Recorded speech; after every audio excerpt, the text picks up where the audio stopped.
Good morning. This is Chris Rivera, President and CEO of the Washington Biotechnology and Biomedical Association on day 2 of Lifescience Innovation Northwest, our 14th annual conference. I'm joined today by Jary Krauser, President and CEO of StratusG. Jary, would you mind telling us a little bit about yourself and your organization? Sure.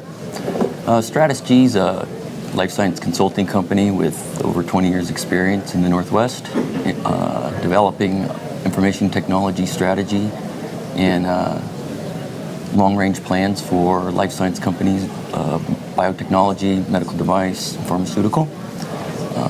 Basically implement the systems that run many of the companies in this region. What type of companies do you typically work with? We worked with companies from Pfizer, Roche, Warner Lambert, to locally Dendreon, BMG, Zymogenetics, Calypso, many of the local. What kind of trends have you been seeing lately in the last 3 to 5 years in life sciences? Well, certainly from an IT perspective, the cloud has become pervasive. The challenges with the cloud would be really, I mean, if you're a startup, it's very simple to go to the cloud because there's applications, there's infrastructure, there's platforms that you can leverage. Most of your more mature companies have to look at more of a hybrid approach, where they're looking at transitioning older legacy data to newer platforms, and then there's challenges with that, with like service level agreements on how you access the data, how you configure the systems. Great. Now, you've mentioned this is your second time you've been to Life Science Innovation Northwest, first time in several years. What have you seen different this year versus your previous experience? Well, the last time I was here was maybe 4 or 5 years ago. It was pre-Chris. The professionalism of this year's event has impressed me from the start. StratusG does have an exhibit here, and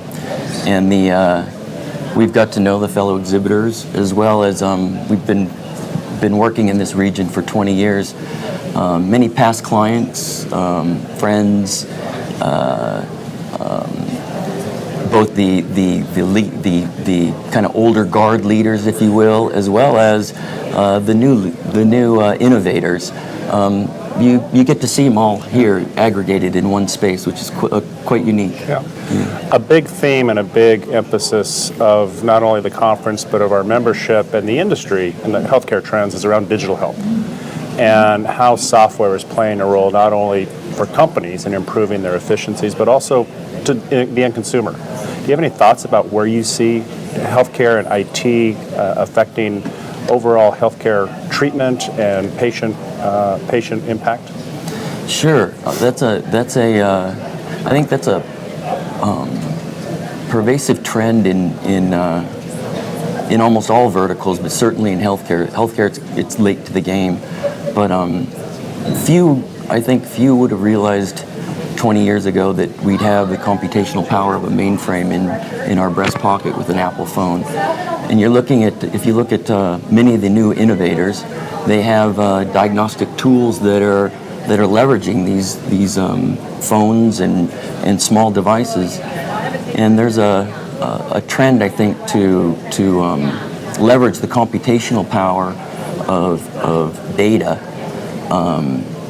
and devices for quicker diagnostics and perhaps diagnostics within a Walmart or a Walgreens, and then leveraging the data off-site and fed back to the consumer while they're shopping, and then the consumer goes and gets the prescription on site. Yeah. Pretty amazing. Very amazing. And how is StratusG going to play in that evolution of eventually maybe to the consumer, or at least maybe helping companies develop the new technologies for consumers? So we work primarily with biotechnology and medical device companies. We do dabble in the healthcare with, we have some healthcare providers that we work with. We understand the infrastructure, the platform, and the applications. So many application creators of the applications have come to us for assistance in how to best architect that or leverage the data that they may have access to one day. Right now, the limit is you have these siloed, like Epic and Cerner, you have these kind of siloed, vast amounts of data that have really yet to be tapped into. Yeah, right. Any final thoughts on the conference or what's going on in our state in life sciences? I think it's an exciting time for the state of Washington. I recently went with you to China, and I think there's been some great progress there. The Northwest as a software and technology hub, not just in the U.S. but globally, as well as the commitment from Washington Life Sciences and the biotechnology communities. It's going to provide some great opportunity for the state of Washington. Great, thank you. Jary, thank you for your help, your support, and for being at this year's conference. We look forward to seeing you again next year. Thank you, Chris. Great.